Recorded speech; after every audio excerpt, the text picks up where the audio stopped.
He raised his glass and smiled that crooked smile he's had since middle school, the one that always meant trouble for someone else. "To my baby brother," he said loudly, eyes gleaming, "the family disgrace who finally finished one of his 3 degrees." Laughter. Real, loud, from both sides of the table. Dad chuckled behind his napkin. Mom looked away like she didn't hear. 40 people, a long oak table, turkey, wine, candles, and silence, except for the echo of that word, disgrace. I didn't blink, didn't flinch, just reached for my glass. Across from me, his fiancée, Anna, touched his arm, gently. Her jaw was tight. She knew. They all would, soon. People think betrayal is one big blow. They're wrong. It's soft, slow, a whisper that turns into rot. I used to worship Mark, my older brother, the golden child, varsity letters, Ivy League, perfect teeth and perfect timing. I was the quiet one, law books instead of lacrosse, anxiety instead of charm.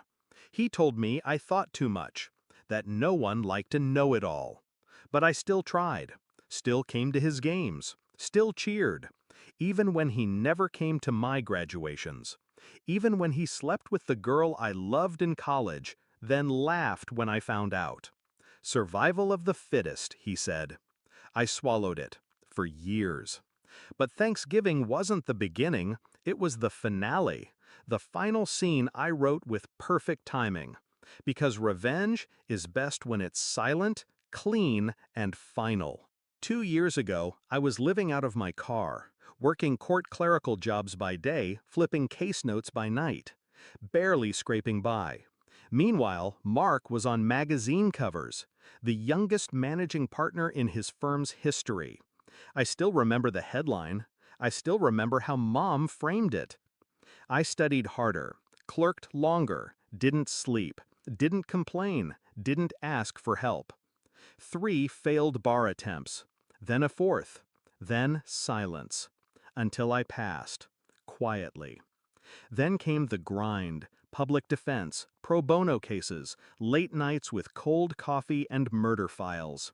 No one noticed, until someone did. Judge Keller. She saw what no one in my family had the patience to look for: control, precision, obsession with detail.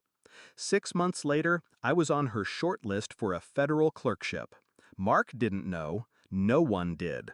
I didn't want applause. I wanted to earn it while they were still laughing.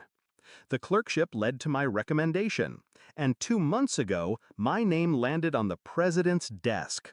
1 interview, 1 vote, 1 signature. Just one more formality before my life changed.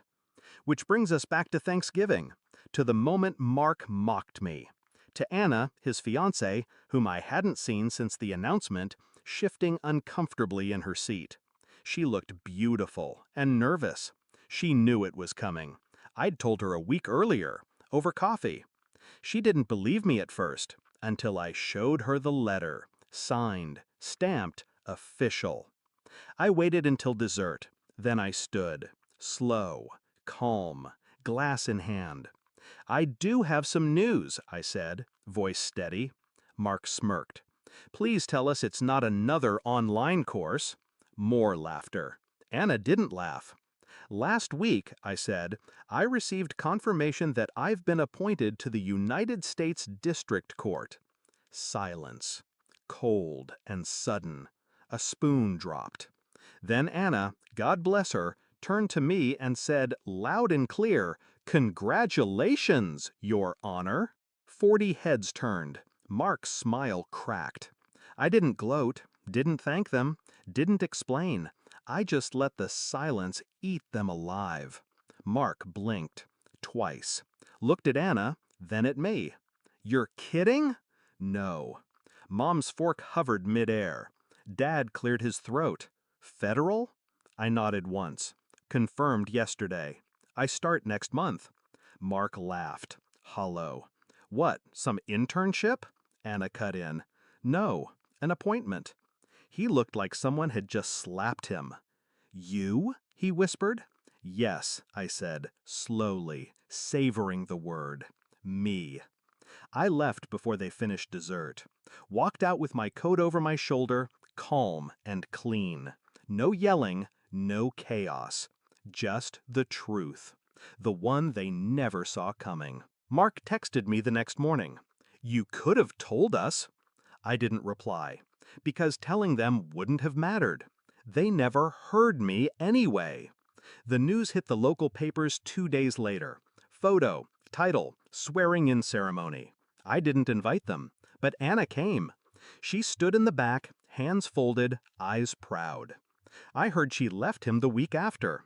Sometimes revenge doesn't need fire. Sometimes it just needs silence, patience, and a room full of people who once laughed at you.